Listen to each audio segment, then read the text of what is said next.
നമസ്കാരം. ലൂസ് ടോക്കിലേക്ക് ഒരിക്കൽ കൂടി സ്വാഗതം. ശരത്ത് മുണ്ടൊക്കെ മാറ്റി ആധുനിക വിവാഹമായിട്ടിരിക്കുകയാണ്. കുറച്ച് ദിവസങ്ങൾക്ക് ശേഷം നമ്മൾ വീണ്ടും പറയണം. മാത്രമല്ല ലൂസ് ടോക്കിൽ നിന്ന് കുറച്ച് ഒരു ഗ്യാപ്പ് ഉണ്ടായിരുന്നു, ഇടയ്ക്കിടയ്ക്ക് ഗ്യാപ്പ് വരും. അപ്പം ഇതിലേറ്റവും വലിയ ഗുണമെന്ന് വെച്ച് കഴിഞ്ഞാൽ ഇപ്പൊ രാഷ്ട്രീയം വലുതായിട്ട് നോക്കണ്ട. ഇവിടുത്തെ രാഷ്ട്രീയം നോക്കുമ്പോൾ തന്നെ നമുക്ക് എന്ത് പറയാനാണ്, ജീവിതം വെറുത്തു പോകുന്ന പറയുമ്പോഴാണ് കേരളത്തിലെ രാഷ്ട്രീയം നോക്കുമ്പോൾ. അതുകൊണ്ട് അങ്ങനത്തെ കാര്യങ്ങളൊന്നും നോക്കാതെ ഒരുവിധം രക്ഷപ്പെട്ട് വരികയായിരുന്നു. അപ്പൊ അതിനിടയിലാണ് വീണ്ടും നമ്മൾ വീണ്ടും ഭാഗമാണ്. പക്ഷെ നമുക്ക് ഇവിടുത്തെ രാഷ്ട്രീയം, ഇവിടുത്തെ കാര്യങ്ങളൊക്കെ നോക്കുകയാണെങ്കിൽ, നമുക്ക് ചർച്ച ചെയ്യാൻ നോക്കുകയാണെങ്കിൽ അതൊക്കെ നമ്മളെ പേഴ്സണലി വല്ലാതെ ബാധിക്കും. നമ്മൾ ചർച്ച ചെയ്യാൻ പോകുന്ന വേറെ വിഷയമാണ്. എങ്കിൽ പോലും ഒരു കാര്യം പറയാതിരിക്കാൻ നിർവാഹമില്ല. ഇന്നിപ്പോൾ നമ്മുടെ എൻ പ്രശാന്ത് IAS അദ്ദേഹം ഇപ്പോൾ സസ്പെൻഷനിലാണ്. അദ്ദേഹം ചീഫ് സെക്രട്ടറിക്ക്, അഡീഷണൽ ചീഫ് സെക്രട്ടറിക്കും മറ്റൊരു IAS ഉദ്യോഗസ്ഥനും ഒക്കെ തന്നെ ഇതിന് വക്കീൽ നോട്ടീസ് അയച്ചിരിക്കുകയാണ്. ഒരുപക്ഷെ കേരളത്തിൽ ആദ്യം സംഭവമായിരിക്കും ഒരു IAS ഉദ്യോഗസ്ഥൻ മേലുദ്യോഗസ്ഥന്മാർക്കെതിരെ വക്കീൽ നോട്ടീസ് അയക്കുന്നതൊക്കെ തന്നെ. ഇത് കുറേ നാളെ തുടരുന്ന ഒരു വിഷയങ്ങളാണ് അദ്ദേഹവുമായി ബന്ധപ്പെട്ട്. എന്തായാലും അദ്ദേഹത്തെ സംബന്ധിച്ച് വളരെ പ്രശാന്ത് ഇരുന്ന പദവികളിലൊക്കെ തന്നെ നല്ല പ്രഗത്ഭനായി തിളങ്ങിയിരുന്ന ഒരു ഉദ്യോഗസ്ഥൻ തന്നെയാണ്. സ്വന്തമായിട്ടൊരു വ്യക്തിത്വം ഉണ്ടെങ്കിൽ നമുക്ക് അങ്ങനെയൊക്കെ തോന്നും. അതിനകത്ത് പിന്നെ എന്താ പറയുക, മറ്റുള്ളവരെ പേടിക്കുകയോ അല്ലെങ്കിൽ സ്തുതിപാടുകയോ അങ്ങനെ അല്ലെങ്കിൽ അവിടെ ഓച്ചാരിച്ച് നിൽക്കുന്ന ആൾക്കാർ അങ്ങനെ ചെയ്യുന്നുമില്ല. അല്ല, അപ്പം നമ്മളൊക്കെ എപ്പോഴും പറയും നല്ല മിടുക്കാൻ കുട്ടികളെയൊക്കെ നീ IAS ആരണോ IPS ആരണോ എന്നൊക്കെ പറയുമ്പോഴേ നമ്മളത് മനസ്സിലാക്കേണ്ട ഒരു കാര്യമുണ്ട്. ഇവരെ പോലെ മിടുക്കന്മാർക്ക് ഇതാണ് സംഭവിക്കുന്ന അവസ്ഥ നമ്മളൊന്ന് ആലോചിച്ച് നോക്ക്. IAS കഴിവ് തെളിയിക്കുന്നവർക്കെല്ലാം ഇതാണ് അവസ്ഥ. ഒരുപാട് പേരുണ്ട്, ഓരോരുത്തർ നമ്മൾ പേരെടുത്ത് പറയുന്നില്ലെങ്കിൽ പോലും. മലയാറ്റൂർ രാമകൃഷ്ണൻ്റെ യന്ത്രം എന്ന് പറഞ്ഞു വരുന്നവരുണ്ട്. അത് ഒന്ന് വായിക്കാൻ നല്ലതാണ്. ഇതുപോലത്തെ ഒരു IAS ജീവിതകഥയാണ്. IAS എങ്ങനെ മര്യാദയ്ക്ക് അവൻ്റെ ജോലി ചെയ്ത് മുന്നോട്ട് പോകാൻ ശ്രമിക്കുമ്പോൾ രാഷ്ട്രീയക്കാരുടെ സമ്മർദ്ദവും പിന്നെ അയാളുടെ ജീവിതത്തിൽ നേരിടുന്ന പ്രതിസന്ധികളൊക്കെയാണ്. അതുപോലെ മലയാറ്റൂരിൻ്റെ അദ്ദേഹം IAS ഉദ്യോഗസ്ഥനായിരുന്നല്ലോ. മലയാറ്റൂരിൻ്റെ സർവീസ് സ്റ്റോറിയുണ്ട്, അത് IAS ആയിരുന്ന കാലത്ത്. പക്ഷേ അന്ന് മലയാറ്റൂരിനെ കിട്ടിയൊരു ഭാഗ്യം എന്താണെന്ന് വെച്ചാൽ അന്നത്തെ രാഷ്ട്രീയ നേതാക്കന്മാർ അത്രയും ഔന്നത്യമുള്ളവരായിരുന്നു. എല്ലാവരും കേൾക്കാരനായിരുന്നു. EMSും അതുപോലെ ഗൗരിയമ്മയും TV തോമസും M ഗോവിന്ദൻ അങ്ങനെയൊക്കെയുള്ള ആദ്യ പ്രഗത്ഭന്മാരാണ് മന്ത്രിമാരായിട്ട് വരുന്നത് എപ്പോഴും. അതുകൊണ്ട് തന്നെ അവരുടെ ജോലി ചെയ്യുക എന്നുള്ളത് ഒരു വളരെ ഒരു നല്ല കാര്യമായിരിക്കും. കാരണം അവർക്ക് കാര്യം അറിയാം. ഇന്നത്തെ പോലെ പെട്ടെന്ന് ഏതെങ്കിലും എളുപ്പവഴി കൂടെ നേതാവായ ആളല്ല അന്ന് വരുന്നത്. അപ്പോൾ അതുകൊണ്ട് തന്നെ അവരെ സംബന്ധിച്ച് അവർക്ക് ഒരുപക്ഷെ അവർ ഈ ഉദ്യോഗസ്ഥന്മാർ അവരും എപ്പോഴും ഒരു ഈക്വൽസായി കണക്കാക്കി തോന്നുന്നു. നമ്മുടെ ബാപ്പപ്പോൾ സാറിൻ്റെ ആത്മഹത്യ സർവീസ് സ്റ്റോറിയൊക്കെ വായിക്കുമ്പോൾ മനസ്സിലാവും അവർ വളരെ ഭംഗിയായി അവരെ മുന്നോട്ട് കൊണ്ടുവരുന്നുണ്ട്. പക്ഷേ ഇപ്പം അങ്ങനെയല്ല സംഭവിക്കുന്നത്. കാലം മാറി. ഇപ്പോൾ ഈ പ്രശാന്തിനെ പോലെയുള്ള മിടുക്കന്മാരായ IAS ഉദ്യോഗസ്ഥന്മാരെയൊക്കെ സംബന്ധിച്ച് ഇതൊരു കഷ്ടകാലമാണെന്ന് തോന്നുന്നത്. വളരെ വിചിത്രമായി തോന്നുന്നു മൊത്തം കാര്യങ്ങൾ നമ്മൾ നോക്കുമ്പോഴേ. അദ്ദേഹത്തെ പിന്നെ കേസ് കൊടുക്കാൻ വേണ്ടി അല്ലെങ്കിൽ വ്യാജ ആരോപണം ഉണ്ടാക്കുന്നതിൻ്റെ പേരിൽ അതിന് ഫാബ്രിക്കേറ്റ് ചെയ്ത് തെളിവുണ്ടാക്കുമെന്ന് പറയുന്നു. അപ്പോൾ ഇതൊക്കെ നമ്മുടെ നാട്ടിൽ നമ്മളേറെ ആദരവോടെ കാണുന്ന നമ്മുടെ ഈ സംസ്ഥാനത്തിന് ഭരണചക്രം തിരിക്കുന്ന ആളുകളാണ് ഇതൊക്കെ ചെയ്തതെന്ന് പറയാൻ, മനുഷ്യനെ നേരെ ചെയ്തതെന്ന് പറയുമ്പോൾ നമ്മൾ ഞെട്ടിപ്പോവുകയാണ്. ശരിക്കും പ്രശാന്തിനെ അദ്ദേഹത്തെ സംബന്ധിച്ച് അദ്ദേഹത്തിന് വക്കീൽ നോട്ടീസ് അയക്കുക എന്നുള്ളത് ഒരുപക്ഷെ അത് സാങ്കേതികമായി എത്രത്തോളം ശരിയാണെന്ന് നമുക്കറിയില്ല, അങ്ങനെ നിയമപര ഉണ്ടോയെന്ന് അറിയില്ല. എങ്കിൽ പോലും അത് ഒരു മനുഷ്യനെ സംബന്ധിച്ച് അവൻ്റെ ഇൻറ്റഗ്രിറ്റിയെ ബാധിക്കുന്നതാണ്. കാരണം പത്രങ്ങളിലൊക്കെ തന്നെ എല്ലാവരും മാധ്യമങ്ങളിലൊക്കെ തന്നെ ഈ പ്രശാന്ത് ഇത്തരത്തിലുള്ള കുഴപ്പം ചെയ്തു എന്നൊക്കെ ആദ്യ വാർത്തകൾ പുറത്തു വന്നിരുന്നു. അപ്പോൾ അതൊക്കെ ശരിവെക്കുന്നതായിപ്പോൾ അതല്ലെങ്കിൽ അത് വക്കീൽ നോട്ടീസ് അയച്ചത് ആ ഭാഗത്ത് നോക്കുമ്പോൾ അദ്ദേഹത്തിൻ്റെ വ്യക്തിപരമായ രീതിയിൽ ശരി തന്നെയാണ്. നിയമത്തിൻ്റെ രീതിയിലാണല്ലോ പോകണം, അല്ലെ പേഴ്സണൽ. സ്വാഭാവികമായിട്ട് നമുക്ക് തെറ്റെന്ന് പറയാൻ ഒറ്റ നോട്ടത്തിൽ പറ്റില്ല. പിന്നെ ഈ എൻ്റെ പ്രോട്ടോകോൾ പ്രകാരം നോക്കുമ്പോൾ അതിൻ്റെ രീതിയിലേക്ക് വരുമ്പോഴത്തേക്കും ചിലപ്പോൾ തെറ്റുകളൊക്കെ നമ്മൾ ചർച്ച ചെയ്യേണ്ട വിഷയം ഒന്നുമല്ല. നമ്മൾ വേറെ ഒരു വലിയ വിഷയം ചെറിയ വിഷയം നമ്മൾ ചർച്ച ചെയ്യുന്നുണ്ട്. അതിൽ ഏറ്റവും പ്രധാനപ്പെട്ട വിഷയം എന്ന് പറയുന്നത് ഇന്ന് കട്ടപ്പനയിൽ കഴിഞ്ഞ ദിവസം ഉണ്ടായ സംഭവം തന്നെയാണ്. അതെ, സഹകരണ ബാങ്കിൽ പണം നിക്ഷേപിച്ചിരുന്ന ആൾ സാബു എന്നാണ് അദ്ദേഹത്തിൻ്റെ പേര്. പൈസ തിരികെ ചോദിക്കാൻ ചെന്നപ്പോൾ അദ്ദേഹത്തെ അപമാനിച്ചൊന്നും കൊണ്ട് ഭാരതത്തിൻ്റെ പിന്നെ സഹകരണ മണി എന്തോ സുഖമില്ലാതെ ഇരിക്കുന്ന സമയമാണ്. അതായത് പൈസ ആവശ്യമുണ്ട്. നമ്മൾ എന്ത് ധൈര്യത്തിലാണ് ഈ സഹകരണ ബാങ്കിൽ കൊണ്ടുവന്ന് പൈസ ഇടുന്നത്? അതെ, ഇത് ആവർത്തിച്ച് ഇത് ഞെട്ടലുള്ള ഒരു വാർത്തയൊന്നും എന്നെ സംബന്ധിച്ചില്ല. കാരണം ഇത് ആവർത്തിച്ച് കേൾക്കുന്ന ഒരു പുതിയ ഒരു അപ്ഡേഷൻ എന്ന് വേണമെങ്കിൽ പറയാം. കാരണം ഒരു ഗ്യാപ്പിന് ശേഷം വീണ്ടും വന്നുകൊണ്ടിരിക്കുന്നത്. ഇത് കേരളത്തിലൊരു പുതിയ സംഭവം അല്ലാത്തതുകൊണ്ട് എനിക്കൊരു ഞെട്ടലുണ്ടായിട്ടില്ല. ഇതിൽ അത്ഭുതമൊന്നുമില്ല. അതുപോലെ തന്നെ ഈ ഒരു സംഭവങ്ങൾ നടന്നു. നമ്മൾ മാത്രമല്ല ഇത്രയും ആൾക്കാർ വീണ്ടും ശ്രദ്ധിക്കേണ്ട ഒരു കാര്യം, ഇതിപ്പം തെറ്റുകൾ ആവർത്തിക്കുന്നതിന് തുല്യമാണ്. ഇപ്പം ഇനിയിപ്പം എന്ത് ധൈര്യത്തിലാണ് ഇവരിങ്ങനെ ഇത്ര നമുക്ക് ഒരു ഉറപ്പുമില്ലാതെ നിക്ഷേപം നടത്തേണ്ട സ്ഥലങ്ങൾ. വീണ്ടും അത് തന്നെയാണ് ആവർത്തിച്ചിരിക്കുന്നത്. നമുക്ക് അതുകൊണ്ട് തന്നെ ഇതൊരു പുതിയ വിഷയമായിട്ടുള്ള അവതരിപ്പിക്കേണ്ട അതില്ല. നേരത്തെ ആവർത്തിച്ചുകൊണ്ടിരുന്നതിന്റെ ഒരു അപ്ഡേഷൻ അതാണ്. ഒരിടവേളയ്ക്ക് ശേഷം വീണ്ടും സജീവമായി എന്നുള്ളതാണ്. നമ്മുടെ കാശ് നമ്മൾ അദ്ദേഹം പറയണ്ട, അദ്ദേഹത്തിന്റെ ആത്മഹത്യാ കുറിപ്പിൽ അതിനകത്ത് പറയുന്നത് പറയുന്നുള്ളത് ഈ ജീവിതകാലം മുഴുവൻ സമ്പാദിച്ചത് ഉള്ള എല്ലാം കൂടെ കൊണ്ടുകൊടുത്താണ് ഇത്രയും. അതിനാണ് കൃത്യസമയത്ത് ഇവർക്കൊക്കെ ആവശ്യത്തിന് വേണ്ടിയാണ് ഇവർ കൊടുക്കുന്നത്. ഇപ്പൊ ഒരു ആവശ്യം വരുമ്പോൾ ആ പൈസ തിരികെ കിട്ടണം, അതൊക്കെ എല്ലാം പ്രതീക്ഷിച്ചാണ്. പക്ഷെ ഇത് നമ്മുടെ പൈസ നമുക്ക് കിട്ടേണ്ട ഒരു അവസ്ഥ. കാരണം നമുക്ക് കയ്യിൽ കാശുണ്ടായിട്ടും അത് കിട്ടുന്നില്ല. അത് നമ്മൾ മറ്റുള്ളവരുടെ ഫ്രണ്ട് ഇപ്പൊ ഈ ഓഫീസർമാരുടെ മുമ്പിൽ പോയിട്ട് നമ്മൾ ഇരക്കണം. എന്റെ പൈസ തരുമോ ഞാൻ അതെ, ആ രീതിയിൽ. കാരണം ഇവരൊക്കെ കൃത്യസമയത്ത് നമുക്ക് നമ്മുടെ പൈസക്ക് വേണ്ടി ഇവരൊക്കെ ഫ്രണ്ട് വന്ന് നമ്മുടെ മുമ്പിൽ ഓച്ചാനിച്ച് നിൽക്കും. എന്നിട്ട് നമുക്ക് അതേ പൈസ നമുക്ക് നമ്മുടെ കാശ്, നമ്മൾ അധ്വാനിച്ച കാശ് തിരികെ ചോദിക്കാൻ പോകുമ്പോൾ അവർ കാണിക്കുന്ന പട്ടി വിലയാണ്, വെറും പട്ടി വില. നമ്മൾ ചില ആൾക്ക് പൈസ കടം കൊടുക്കൂലേ, അതിന്റെ വേറെ പതിപ്പാണിത്. അവസാനം നമ്മൾ തിരിച്ചു ചോദിക്കുമ്പോൾ പിന്നെ അവർ നമ്മളെ തല്ലാൻ വരും. അതിന്റെ വേറെ പതിപ്പാണിത്. അതുകൊണ്ട് ഇവർക്ക് എന്ത് രീതിയിലാണ് ഇങ്ങനെ അപമാനിച്ച് ഇവിടെ, അല്ലെങ്കിൽ ഇപ്പം നമുക്ക് ഇവിടെ എത്രയോ ബാങ്കുകളൊക്കെ നമുക്കുള്ളതാണ്, നമ്മൾ എല്ലായിടത്തും കയറി ഇറങ്ങാറുണ്ട്. അപ്പം നമുക്കറിയാം SBIയിൽ കയറുന്നതിൻ്റെ ഒരു രീതിയും അതുപോലെ സാധാരണ പ്രൈവറ്റ് ബാങ്കുകളിൽ കയറുമ്പോഴുള്ള രീതിയും ഏതൊക്കെ രീതിയാണെന്ന്. അതേപോലെ തന്നെയാണ് ഇവിടെയും നടക്കുന്നത്. ഇപ്പം നമുക്ക് അവരുടെ കസ്റ്റമർ സർവീസൊക്കെ നമ്മൾ ഇതിൻ്റെയൊക്കെ ഭാഗമാണ്. നമ്മൾ കൃത്യമായിട്ട് ഒരു അവകാശമുണ്ട്, നമ്മൾ കൊടുത്തെങ്കിൽ നമുക്ക് ചോദിച്ച് വാങ്ങാനുള്ള അവകാശമുണ്ട്. ഇതൊന്നും കൃത്യമായിട്ട് പാലിക്കുന്നില്ല. അത് മാത്രമല്ല, ഇവർക്ക് എവിടെ നിന്നാണ് ഈ ധൈര്യം? ഇപ്പം കാശ് ചോദിക്കുന്ന തെറി വിളിച്ച് പറഞ്ഞു വിടുക, അതൊക്കെ എവിടെ നിന്നാണ് ഈ ധൈര്യം? ഇതൊക്കെ പാർട്ടിയുടെ ഒരു എന്താ പറയുക ഒരു സംഘം ഉണ്ടല്ലോ, അവരുടെ ഒരു വലയം അവരെ സംരക്ഷിക്കുന്നുണ്ട്. അതിന്റെ കാര്യത്തിൽ എല്ലാ രാഷ്ട്രീയക്കാരും ഒന്നുപോലെയാണ്. ഏത് രാഷ്ട്രീയക്കാരനാണോ സഹകരണ സംഘത്തിന്റെ ഭരണ തലപ്പത്തിൽ ഉള്ളത് അവരിതൊക്കെ തന്നെ ചെയ്യുന്നതാണ് സാധാരണ. മാത്രമല്ല, ആ മനുഷ്യൻ വീട്ടിൽ എത്തിയതിനു ശേഷം ഫോണിലും ഭീഷണി വന്നിരുന്നു എന്നാണ് പറഞ്ഞു കേൾക്കുന്നത്. നമ്മൾ കരുവന്നൂർ നമ്മൾ കണ്ടു. കരുവന്നൂർ ഇതുപോലെ എത്രയോ മനുഷ്യർ, അതിൽ നമ്മൾ അതിൻ്റെ പേര് ഞാൻ ഇതിൻ്റെ ഭാര്യയ്ക്ക് മറ്റേ ചികിത്സയ്ക്ക് വേണ്ടി ഒരു മനുഷ്യൻ കിടന്ന് ഓടിയ. കാരണം എത്ര 30-40 ലക്ഷം രൂപയാണ് ബാങ്കിലുള്ളത്. ആ പണം എടുത്ത് അദ്ദേഹത്തിന് നിസ്സാരമായി ഭാര്യയെ ചികിത്സിക്കാം. പക്ഷേ 5 പൈസ കയ്യിലില്ലാത്ത അവസ്ഥയായി. ചെന്ന് ചോദിക്കുമ്പം കൈവലത്തേക്കാണ് ഞങ്ങളെ ഇല്ല, എവിടെയെങ്കിലും പോയി വാങ്ങിച്ചോണ്ട് പോകാം. ഇങ്ങനെയൊന്നും ആയിരിക്കില്ല. മിക്കവാറും വളരെ ഭീഷണി തരത്തിൽ ആദ്യ സ്നേഹത്തോടെ പറയും, പിന്നെ ഭീഷണിയായിരിക്കും. നമ്മുടെ നാട്ടിൽ ഈ നേരത്തെ സ്വകാര്യ പണമിടപാട് സ്ഥാപനങ്ങളിൽ നിന്നൊക്കെ പൈസ വാങ്ങിക്കുന്ന ആളെ കുറിച്ച് നമ്മൾ പറയും, അടയ്ക്കാൻ കഴിഞ്ഞില്ലെങ്കിൽ അവർ ഗുണ്ടകളെ വിടുന്നു, പിന്നെ വീട്ടിൽ നിന്ന് ഭീഷണിപ്പെടുത്തുന്നു, അല്ലെങ്കിൽ ഞങ്ങൾ വസ്തു ബലം പ്രയോഗിച്ച് എഴുതി വാങ്ങിക്കാൻ ശ്രമിക്കുന്നു. ഇങ്ങനെയൊക്കെ നമ്മൾ കേട്ടിട്ടുണ്ട്.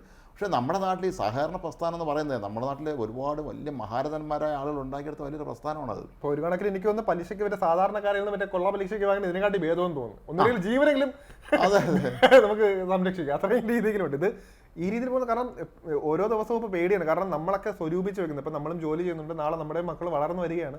നമ്മുടെയൊക്കെ കാശ് സ്വരൂപിക്കാൻ വേണ്ടി സ്വരൂപിച്ച് വെക്കാൻ വേണ്ടി എവിടെയെങ്കിലും കൊണ്ടുപോകും. നമുക്ക് നെഞ്ചിൽ തീയാണ് ഇതൊക്കെ. ഏത് രീതി ഇത് നാളെ ഒരു വർഷം നമ്മൾ ഈ ആയുഷ്കാലം മുഴുവൻ നമ്മൾ സമ്പാദിച്ചതെല്ലാം നാളെ ചോദിച്ച് പോകുമ്പോൾ നാളെ ഇല്ലാന്ന് കൈമലർത്തുമോ ആ ഒരു പേടിയോടെയാണ് ഓരോ ദിവസവും നീങ്ങിക്കൊണ്ടിരിക്കുന്നത്. ഓർമ്മയുണ്ടോ? അതെ അതെ. അല്ല, അന്നത്തെ കാലഘട്ടത്തിൽ നമ്മുടെ കരുവന്നൂരും മറ്റേ കണ്ടലൊക്കെ പ്രശ്നങ്ങൾ നടന്ന സമയത്ത് പോകാം, നമ്മൾ എത്ര വാർത്തകൾ കൊടുത്തിട്ടുള്ളതാണെന്ന്. ഓരോ മനുഷ്യൻ്റെയും ജീവിതങ്ങൾ കഷ്ടമാണത്. കാരണം അവർ പലരും പലപ്പോഴും സംഭവിക്കാറുള്ള എന്താണെന്ന് അറിയാം, ഈ റിട്ടയർ ചെയ്യുമ്പം ആളുണ്ടല്ലോ, സർക്കാർ സർവീസ് റിട്ടയർ ചെയ്യുമ്പോൾ ഒരു വലിയൊരു തുക കിട്ടും, ഈ ഗ്രാറ്റുവിറ്റിയും മറ്റുമൊക്കെ ആയിട്ട്.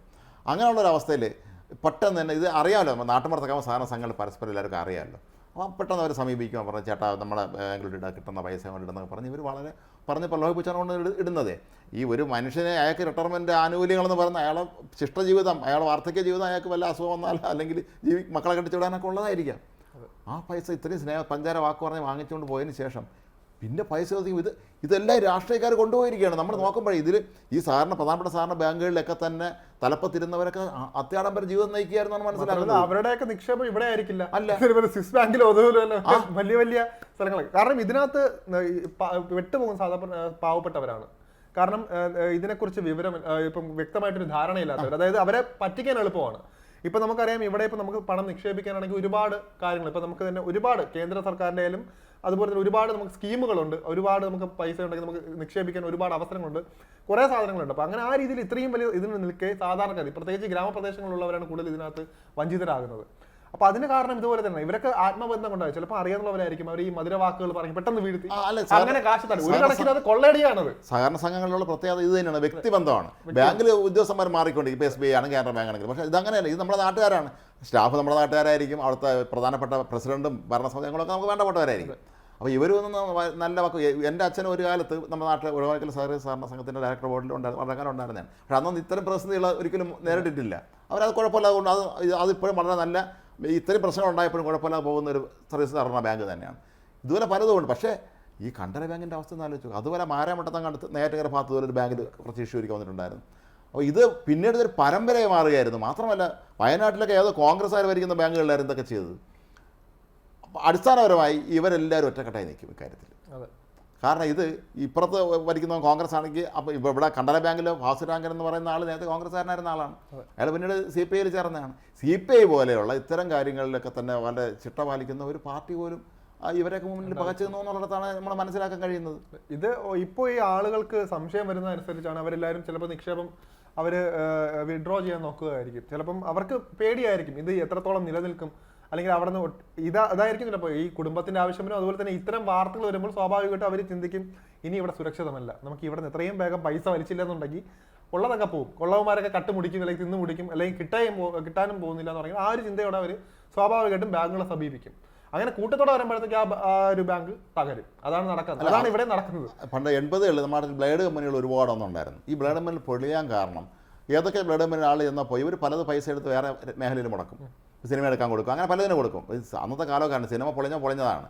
ഈ പൈസ തിരിച്ച് ചോദിക്കുമ്പം ഇല്ലയെന്ന് പറയുമ്പം ചിലപ്പോൾ സ്വാഭാവികമായിട്ട് അവർ പ്രതികരിക്കും. പിന്നെ അതിൻ്റെ പേര് ചില കേസും പ്രശ്നമൊക്കെ ആകുമ്പോൾ ഈ വിവരം ഇയാൾക്ക് ചുറ്റുമുള്ള അയാൾക്ക് അറിയാവുന്ന വ്യക്തികളോട് പറയും, ഇന്ന ഞാൻ മറ്റേ ബ്ലേഡിൽ കൊണ്ട് പൈസ ഇട്ടിരുന്നത് പൈസ അവർ തിരിച്ചു തരുന്നില്ല എന്ന് പറയുമ്പോൾ എല്ലാവരും ഞെട്ടും. പിന്നെ എല്ലാവരും കൂടെ കൂട്ടത്തോടെയല്ലോ, പിന്നെ തരാനും പറ്റില്ല. ഇവിടെ നമ്മുടെ മറുനാടൻ മലയാളിയിലേക്ക് നമ്മുടെ ഡെസ്കിലേക്ക് വെച്ചിട്ടുള്ള പൊതുജനങ്ങൾ വിളിക്കുന്നു ഫോണിലേക്ക് ഏറ്റവും അധികം ഫോൺ കോൾ വരുന്നത് ഈ സ്വകാര്യ പണമിടപാട് സ്ഥാപനങ്ങളിൽ പൈസ എടുത്ത ആളുകളാണ്.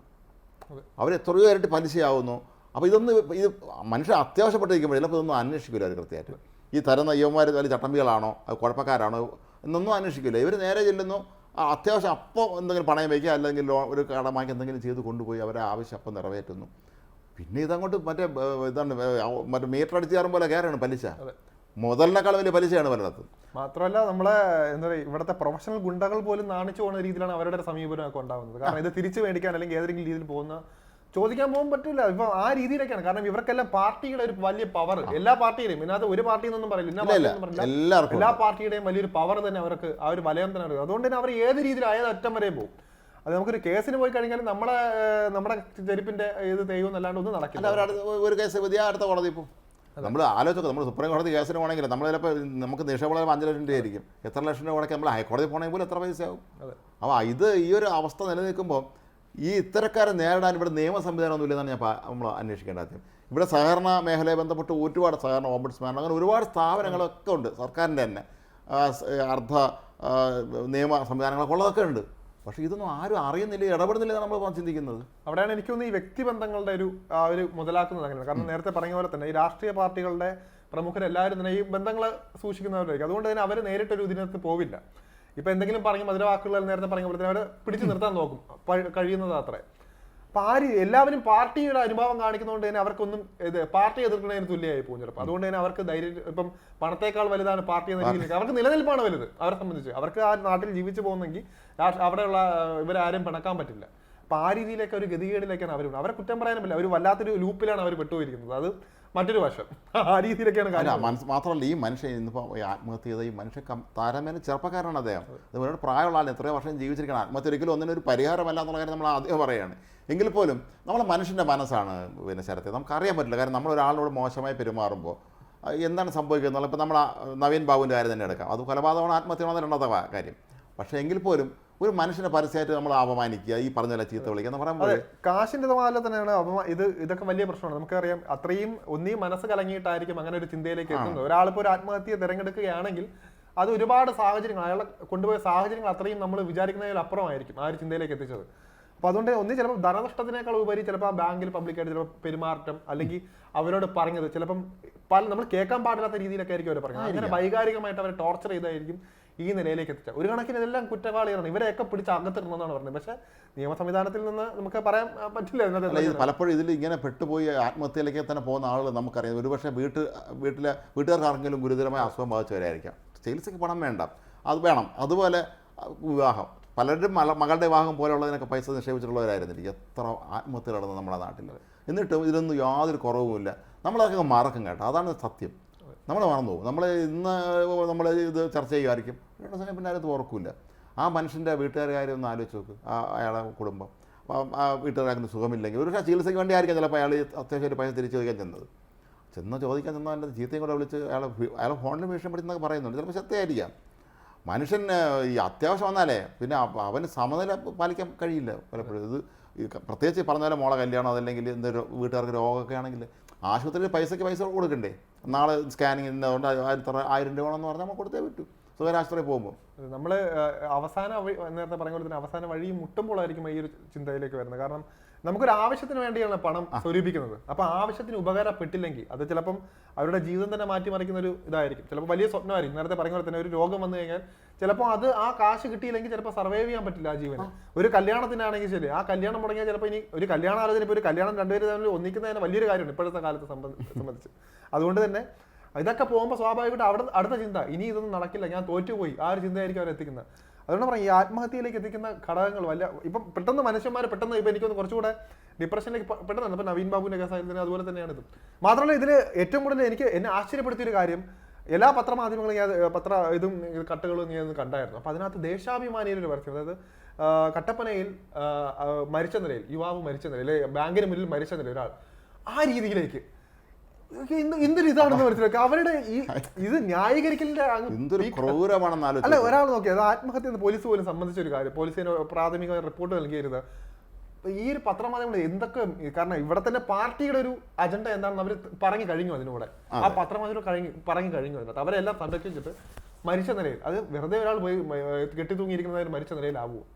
വേണം.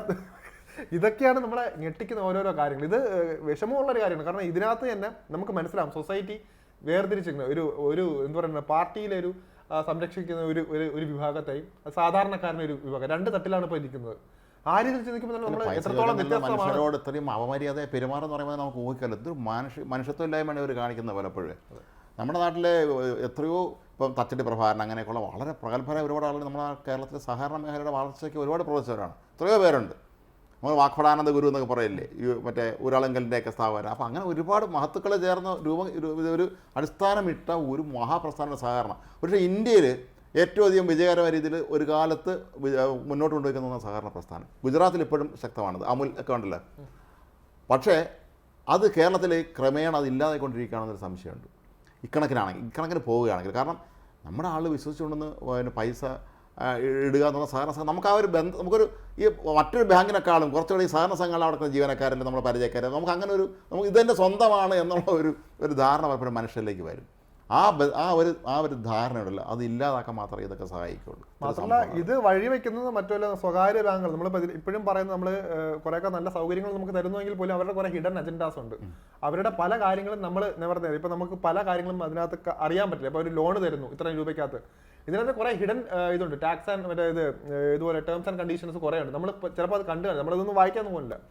അപ്പോൾ അവർ പിടിമുറുക്കുകയാണ് സ്വാഭാവികമായിട്ട്. ഇതിപ്പോൾ ഗ്രാമപ്രദേശങ്ങളിൽ കൂടി അവർ പിടിമുറുക്കും. അങ്ങനെ രീതി വരുമ്പോഴത്തേക്കും ഈ സഹകരണ ഇതൊക്കെ സഹകരണ സംഘങ്ങളൊക്കെ പതിയെ ഇല്ലാതാവും. നമുക്ക് എനിക്ക് തോന്നുന്നൊരു 10-15 വർഷം കഴിയുമ്പോൾ നാമാവശേഷവും ഇവിടെ പിന്നെ സ്വകാര്യ ബാങ്കുകളും മറ്റവരും ഒക്കെ ആയിരിക്കും കയ്യേറാൻ പോകുന്നത്. അല്ല, അതുവഴി സാധാരണക്കാർക്ക് കൂടുതൽ ബുദ്ധിമുട്ടുണ്ടാക്കാൻ പോകുന്ന കാര്യം. നമ്മൾ സഹകരണ സംഘം നമുക്കെല്ലാവർക്കും അറിയാം. നമുക്കൊരു അത്യാവശ്യം വന്നാൽ ഓടി ചെല്ലുന്ന സ്ഥലമാണ് സഹകരണ സംഘം. നമ്മളെല്ലാം പണ്ടത്തെ കാലത്തൊക്കെ തന്നെ ഒരിക്കൽ ഒരുപാട് വർഷങ്ങൾക്ക് മുമ്പ് ഞാൻ ഒരു സഹകരണ സംഘം ലോൺ എടുത്തിട്ടാണ്. കൃത്യം ലോൺ അടച്ചു തീർത്തു, അതങ്ങ് പോയി. എങ്കിൽ പോലും നമുക്ക് അവിടെ നിന്ന് ലോൺ എടുക്കുമ്പോൾ നമുക്കൊരു ഫീലിംഗ് ആണ്, ഓക്കെ ഇത് നമ്മുടെ ഒരു സ്ഥാപനമാണ്, നമ്മുടെ സ്വന്തമാണ് എന്നൊരു ധാരണ നമുക്ക് എപ്പോഴും ഉണ്ടായിരുന്നു. പക്ഷേ ഈ ഇരിക്കുന്നത് അന്ന് സഹകരണ മേഖലയിൽ സജീവമായിരുന്ന ആളിലൊക്കെ തന്നെ കുറച്ച് മുതിർന്ന ഈ തട്ടിപ്പിനൊന്നും പോകാത്ത ആളായിരുന്നു. പക്ഷേ ഇതിൽ ഈ സഹകരണ മേഖല തട്ടിപ്പിൻ്റെ അനന്ത സാധ്യതകൾ കണ്ടെത്തിയ കുറേ വിദ്വാന്മാരുണ്ട്.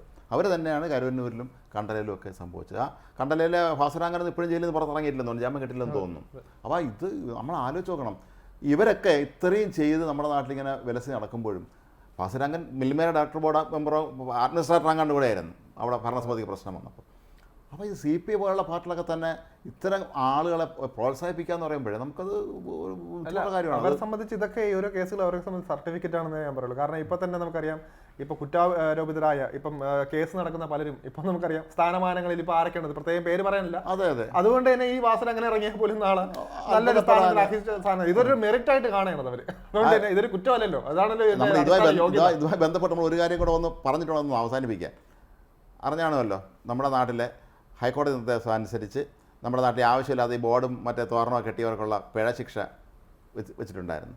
ഇത് എത്ര രൂപ പിരിച്ചു എന്നുള്ള കണക്ക് വന്നിട്ടുണ്ടെന്ന്. പണ്ടേ സിനിമയിൽ കൊച്ചിനെ പറഞ്ഞു, ഞങ്ങൾ ഇങ്ങനെ വായുവിൽ എഴുതിയാണ് കണക്ക് കൂട്ടുന്നതെന്ന് പറയും. കണക്ക് കൂട്ടിയിട്ട് അങ്ങ് കളയാണ് പറയാം. അതിൻ്റെ വേറെ പതിപ്പാണത്. 40 ലക്ഷം രൂപയിലധികം പിരിക്കേണ്ടി വരുന്ന സ്ഥലത്ത് സർക്കാർ ഉദ്യോഗസ്ഥന്മാർ പിരിച്ചു കൊടുക്കുന്നത് 7000 രൂപയാണ്. അതും ഇവരുമായിട്ട് ബന്ധമില്ലാത്ത ആരെങ്കിലും പാവപ്പെട്ടവൻ്റെ ആയിരിക്കും അത്. സാധാരണ മറ്റേ പോസ്റ്ററൊക്കെ ഉണ്ടല്ലോ, മറ്റേ ഗ്യാസ് സ്റ്റൗ നന്നാക്കും, അതിൻ്റെയൊക്കെ അവരൊക്കെ 7000. കാരണം ഇവരൊന്നും ശരിയാവില്ലല്ലോ, പഞ്ചറൊട്ടിക്കപ്പെടും ഇതൊക്കെ ആയിരിക്കും ഇവർ ചിലപ്പോൾ. എന്തൊരു ക്രൂരമാണെന്ന് ആലോചിച്ചു. എന്നിട്ട് സർക്കാർ സ്ഥാപനങ്ങളുടെ പേരിലും ഇതുപോലെ പിഴയുണ്ട്. സർക്കാർ സ്ഥാപനങ്ങൾ, കാരണം അവർ മുഖ്യമന്ത്രിയുടെ പരിപാടിക്ക് വരുമ്പോൾ കൊണ്ട് ബോർഡ് വയ്ക്കുമല്ലോ, അതിന് ഒരു പോലും പിരിച്ചിട്ടില്ല. അതിന് നമുക്കറിയാം, ഞാൻ കഴിഞ്ഞ ദിവസം തന്നെ ഈ ലൂസ് ടോക്കിൽ എന്തോ ഒരു കാര്യം പറയുമ്പോൾ അതിനകത്ത് പരാമർശിച്ചിട്ടുണ്ടായിരുന്നു, മേയർക്ക് എന്തോ ഒരു അവാർഡ് കിട്ടിയെന്ന് പറഞ്ഞ് തിരുവനന്തപുരത്ത് നടക്കാൻ പറ്റാത്ത അവസ്ഥയാണ്. എല്ലാവരും മുക്കിലും മൂലയിലും എല്ലാം ഫ്ലക്സ് നിറഞ്ഞിരിക്കുകയാണ്. കോർപ്പറേഷന് പിന്നെ അനുമതി പിന്നെ യഥേഷ്ടം ആവാലോ, അവർക്ക് അനുമതി അവർ തന്നെ പതിച്ചു കൊടുത്തുകൊണ്ട് എവിടെ ഹൈക്കോടതിയിലെ ബഹുമാനപ്പെട്ട ജഡ്ജി ശ്രീ ദേവൻ രാമേന്ദ്രൻ ജസ്റ്റിസ്, അദ്ദേഹം വളരെ സജീവമായ, അദ്ദേഹം വളരെ ശക്തമായ ഒരു ഇടപെടൽ നടത്തിക്കൊണ്ടാണ് ഈ സത്യം പറഞ്ഞ ഈ ഫ്ലക്സുകൾ ഇപ്പോൾ ഇവിടെ നിന്ന് അപ്രത്യക്ഷമായിരിക്കുന്നത്. ആ ഒരു ഹൈക്കോടതിയും കൂടെ ഇല്ലായിരുന്നെങ്കിൽ എന്താവുമെന്നൊന്ന് ആലോചിച്ചു. ഇവിടെ അത്ഭുതമില്ല. ഇവിടെയും നമ്മൾ നേരത്തെ പറഞ്ഞ പോലെ തന്നെ പാർട്ടികളെല്ലാം ഒറ്റക്കെട്ടാണ്, അവർക്കെല്ലാം വെക്കണം. ഇത് ഹൈക്കോടതിയെ പോലും കൊഞ്ഞനം കുത്തുന്ന രീതിയിലേ അവർ കാണിക്കുള്ളൂ. വേറൊരു നമുക്കൊരു ഈ ഒരു നാടിന്റെ കാര്യം പറയുകയാണെങ്കിൽ പറയാതിരിക്കാൻ പറ്റില്ല. കഴിഞ്ഞ ദിവസം നടു റോഡ് സ്റ്റേജ് കെട്ടിയിട്ട് അതിനെ ന്യായീകരിക്കുന്ന ടീംസാണ് ഇവിടെ ഉള്ളത്. വിജയരാഘവൻ പറഞ്ഞ ഏറ്റവും നല്ല കാര്യമാണ്. കാരണം നീക്ക് എന്തിന് കാറിൽ പോകണമെങ്കിൽ നടന്നു പോയാൽ പോരെ എന്നാണ്. അതുകൊണ്ട് തന്നെ നമുക്കറിയാം, ഒരു ജീവന്റെ ഒരു ആംബുലൻസ് കടന്നു പോയാൽ എന്ത് ചെയ്യും ഇവർക്ക്. അപ്പം ഇവിടെ ജീവനേക്കാൾ വിലയാണ് പാർട്ടി പരിപാടികളും അവരുടെ സമ്മേളനങ്ങളും അവരുടെ ഒരു ചെറിയ സ്റ്റേജ് കെട്ടലും ഒക്കെ. അതുകൊണ്ട് നമ്മൾ അതിനെ ഈ തദ്ദേശ ഭരണ സ്ഥാപനങ്ങളുടെ ഉദ്യോഗസ്ഥന്മാർ എന്തുകൊണ്ട് പിരിച്ചില്ല എന്ന് ചോദിച്ചാൽ അതിനൊരു മറുപടിയും കൂടെ ഉണ്ട്. തദ്ദേശ ഭരണ സ്ഥാപനങ്ങളിൽ ഇരിക്കുന്ന തലപ്പത്തിരിക്കുന്ന രാഷ്ട്രീയക്കാരനാണ്. അതെ, ചിലപ്പോൾ ഈ നേതാവിൻ്റെ പഞ്ചായത്ത് പ്രസിഡന്റ് ഏതെങ്കിലും പദ്ധതി ഉദ്ഘാടനം ചെയ്തതിൻ്റെ ഫ്ലക്സ് ആയിരിക്കും എടുത്ത് മാറ്റിയിട്ടുള്ളത്. അപ്പോൾ ഇത് നമ്മുടെ നാട്ടിൽ ഹൈക്കോടതി ഉത്തരവിട്ടിട്ട് പോലും ചെയ്യാൻ കഴിയാത്ത തരത്തിലുള്ള അത്രയും കുത്തഴിഞ്ഞൊരു സംവിധാനത്തിലേക്കാണ് നമ്മൾ പോയിക്കൊണ്ടിരിക്കുന്നത്. ഈ 40 ലക്ഷം രൂപ പിരിച്ചു കൊടുക്കേണ്ടിടത്ത് 7,000 രൂപ പിരിച്ചു കൊടുത്തെന്ന് പറയുമ്പോൾ ഇതൊക്കെ ചോദിക്കാൻ പറഞ്ഞ ആരുമില്ല ഈ നാട്ടിൽ നിന്നാണ് നമുക്ക് സംശയം തോന്നുന്നത്. അത്ര ഗതികെട്ട അവസ്ഥയിലാണ് നമ്മളിപ്പോൾ ജീവിക്കുന്നത്. അതെ, ഇത് മാത്രമല്ല ഇപ്പോൾ ഒരു ഡിജിറ്റൽ സംവിധാനം എന്ന രീതിയിൽ കുറേ കൊണ്ടുവരും. ഇപ്പോൾ നമുക്ക് തോന്നുന്നു ഈ തിരുവനന്തപുരത്തൊക്കെ ആണെങ്കിൽ ഈസ്റ്റ് റോഡിലൊക്കെ വലിയ രീതിയിൽ പോസ്റ്ററിന് പിന്നെ വലിയ LED വാളിലൊക്കെയാണ് ഇത് കാണിക്കുന്നത്. പക്ഷേ അതിനകത്ത് തന്നെ മറ്റുള്ളവരിൽ നിന്ന് കൊള്ള പൈസയും വാങ്ങും. അവർക്ക് സർക്കാരിന് പിന്നെ സ്വന്തമായിട്ട് എത്ര വേണേൽ ആവാലോ എന്ന രീതിയിൽ അവരുടെ പരസ്യങ്ങൾ കാണിക്കുകയും ചെയ്യും. നമ്മൾ അതെല്ലാം നോക്കേണ്ടത്. ഇവിടെ നമുക്ക് അത്യാവശ്യം റോഡിലൂടെ നടക്കാം, ഫുട്പാത്തുകളിലൂടെ പോലും നമുക്ക് തല തട്ടാതൊന്നും നടക്കാൻ പറ്റില്ല. എല്ലാം നമുക്ക് നോക്കിക്കഴിഞ്ഞാൽ അറിയാം. പോസ്റ്ററുകളാണ് ഇവിടെ, ലൈൻ കമ്പികളാണ് ഏറ്റവും കൂടുതൽ നമ്മൾ സഹിക്കേണ്ടി വരുന്നത്. ലൈൻ കമ്പികളും പോസ്റ്ററുകളും ഫ്ലെക്സുകളും എല്ലാം കൂടെയാണ്. ഇതെല്ലാം ഉണ്ടാക്കുന്ന മാലിന്യങ്ങൾ, അതൊക്കെ ഈ വീർപ്പ് മുട്ടലാണ് ഇതിലൂടെ നടന്നു പോകുന്നത്. മനുഷ്യ മഴയെ നടന്നു പോയാൽ വണ്ടി ഇടിച്ച് വരുന്ന കാലമാണ്. ഫുട്പാത്തിലൂടെ നടക്കാൻ പറ്റില്ല. വണ്ടി വരുന്നതുകൊണ്ട് ഓടിക്കയറാന്ന് വെച്ചാൽ പോലും അവിടെ ഫ്ലെക്സ് കൊണ്ട് തടഞ്ഞു വെച്ചിട്ടുണ്ട്, നമുക്ക് അങ്ങോട്ട് കയറാൻ പറ്റില്ല. അപ്പോൾ എന്താണെങ്കിലും ഈ കേരളത്തിൻ്റെ ഈ അവസ്ഥ എങ്ങോട്ടാണ് പോകുന്നതെന്നൊരു മനസ്സിലാകുന്നില്ല. കാരണം ഈ ഇത്തരത്തിൽ മനുഷ്യൻ സഹകരണ മേഖല വിശ്വസിച്ച മനുഷ്യൻ മുഴുവൻ ആത്മഹത്യ ചെയ്യുന്നു. ഹൈക്കോടതി ഉത്തരവനുസരിച്ച് പിഴ പിരിക്കാനാണെങ്കിൽ ഉദ്യോഗസ്ഥന്മാർ 40 ലക്ഷക്കാർ 7,000 രൂപ പിരിച്ചു കൊടുക്കുന്നു. ഇതൊക്കെ പറഞ്ഞു കേൾക്കുമ്പോൾ ഇവിടെ ഒരു സർക്കാരുണ്ടോ എന്ന് തന്നെ സംശയമാണ്. ഇതിങ്ങനെ പോവുകയാണെങ്കിൽ കേരളത്തിൽ പിന്നെ ചോദിക്കാനും പറഞ്ഞ പ്രതിപക്ഷം കൂടെ ഇല്ലാത്തതുകൊണ്ട് കുഴപ്പമില്ല, അത് അവർ ഒരു ധാരണയിൽ പൊയ്ക്കോളും. ഇത് വളരെ മോശമായ ഒരു അവസ്ഥയിലേക്കാണ് നമ്മൾ കൊണ്ടുവരുന്നത്. വലിയ മഹത്തുക്കൾ ബുദ്ധിമുട്ടി കഷ്ടപ്പെട്ട് വളർത്തിക്കൊണ്ടുവന്ന സഹകരണ പ്രസ്ഥാനത്തെ ഇല്ലാതാക്കുന്നതും. അതുപോലെ നമ്മൾ രണ്ടാമത് പറഞ്ഞ വിഷയത്തിൽ ഹൈക്കോടതി ഉത്തരവിനെ പോലും ലംഘിച്ചുകൊണ്ട് ഉദ്യോഗസ്ഥന്മാർ ഇത്തരത്തിലുള്ള കാര്യങ്ങളുമായി മുന്നോട്ട് പോകുന്നതൊക്കെ ലോകത്ത് ഒരു രാജ്യത്തും നടക്കുകയില്ല.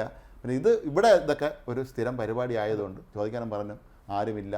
നമുക്കാകെ ആശ്രയമുള്ളത് കോടതി മാത്രമാണ്. പക്ഷേ കോടതി ഇടപെട്ടാൽ മാത്രമേ ഇതിനൊക്കെ ഒരു പരിഹാരം കാണാൻ കഴിയുകയുള്ളൂ എന്ന അവസ്ഥയിലേക്കാണ് കാര്യങ്ങളിപ്പോൾ എത്തി നിൽക്കുന്നത്. നമസ്കാരം.